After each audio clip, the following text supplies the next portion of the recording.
Countable and uncountable nouns. One of the most common mistakes made by non-native speakers. I did not have the energies. Teacher Alacio. Come on, Alacio. What a silly mistake. About a year ago, when me and Alacio first started making material for English classes, I was really shocked and impressed at how good his English level is and how he's able to talk about every situation. His vocabulary is amazing. We can have deep talks about the universe, life, things we want to do in the future, things that happened in the past. We communicate perfectly. But he was making this silly mistake. I didn't have the energies. I don't have all the informations. Why is he putting an S on these random things? I didn't know why, and I wanted to correct him, and I was thinking, what's the mistake? And so one day I said, oh, come on, bro, energy. And he goes, but why? Like, because I was climbing and I'm thinking about the individual moves. There was 5 moves left. I didn't have the energies to do each move because there's also a rest point in between the moves. So you get to have another chance of energy. And I was like, yeah, but you either have high energy or low energy. If you didn't have the energy, then you didn't have the energy. And he was like, oh, okay. But I swore I heard the word energies before. And I said, oh, no, Alacio, no, you haven't. It's not a word. And then he said, of course, oh, you're a native, you're probably right. But I felt uneasy about it. There's something about energies. And he mentioned that he thought he had heard it in school. And I remembered that he was working in communication just like me, where we were looking at a lot of renewable energy plans. Renewable energies. I was in bed, I pulled out my cell phone and I typed in renewable energies, and there I saw it. Energies is a word. What? How does that make sense? It's a dog. They are dogs. Stuff you probably heard in your first English class. There are many dogs. There are many fishes. Once again, no. Fishes is fish is an uncountable noun. Fishes is incorrect. We can't say it. It's a silly rule. In a lot of languages, this doesn't exist. This is an English rule. So, when I realized that there was really no difference in between the countable and uncountable nouns, I started to dive deeper into how we choose uncountable and countable nouns. I was like, do we have no lifeline? But it turns out there are a couple tricks to the trade.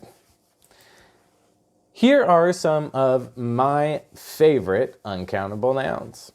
Information, energy, danger, seafood, soup, sugars, jewelry, and love. Information. You cannot have a lot of informations. You have information. You can have a lot of documents with information. You can have a lot of information or a little information. You can have a lot of energy. You can have no energy. There could be danger present. It could be very dangerous. Seafood talks about all different types of food that lives in the sea. You could have a lot of seafood, a little seafood, or no seafood. Soup is soups in general. Sugar, jewelry, love.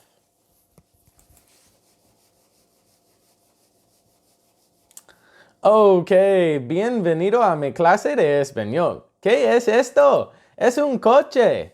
It's a car. ¿Qué es esto? Es una manzana. Uno, dos, tres. 1, 2, 3.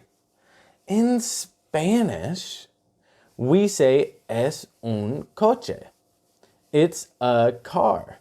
Un shows us that there's one, like uno, which is the number 1. In English, lots of times we don't hear it, but a and an actually mean 1. A and an both mean 1. What? Think about it. A dog equals 1 dog. An apple equals 1 apple. And if you have 1, then that means you can have 2, 3, 4, 5, and that means it's a countable noun. So if you have a noun and you're using a and an before the noun, you know it's a countable noun. On the other side, we have uncountable nouns. Uncountable nouns will not be used with a or an. You can measure uncountable nouns by using the following. A lot of. I won a lot of money at the casino. We had so much fun. I had no time to say goodbye. We had very little energy when we got home. I love visiting my friends. Right? So see how we're able to do this, but we can't say I loves visiting my friends. I won lots of monies at the casino. No, these are uncountable nouns. We use a lot of, so much, no, very little, and love to talk about these nouns. So once again, I'd like to apologize. Countable nouns and uncountable nouns, depending on your native language, may be very difficult, and you may have to memorize them one by one. I'm going to post in the resources of this lecture a list of uncountable and countable nouns that you can look at and memorize. I won't make such a big list, although there is a very big list. And my reasoning is this.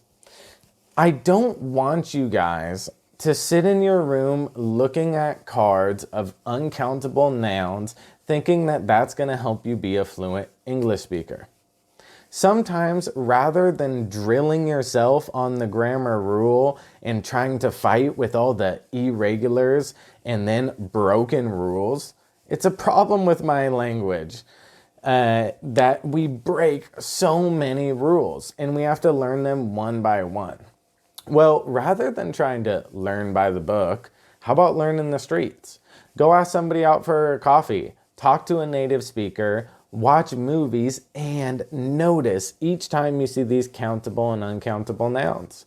Rather than memorizing the flashcard, your brain is going to be able to remember situations, movies, and things people said to you, and you're going to be able to relate the symbols to the action. And that's where true language learning happens. Thanks for checking into this one, guys. See you in the next.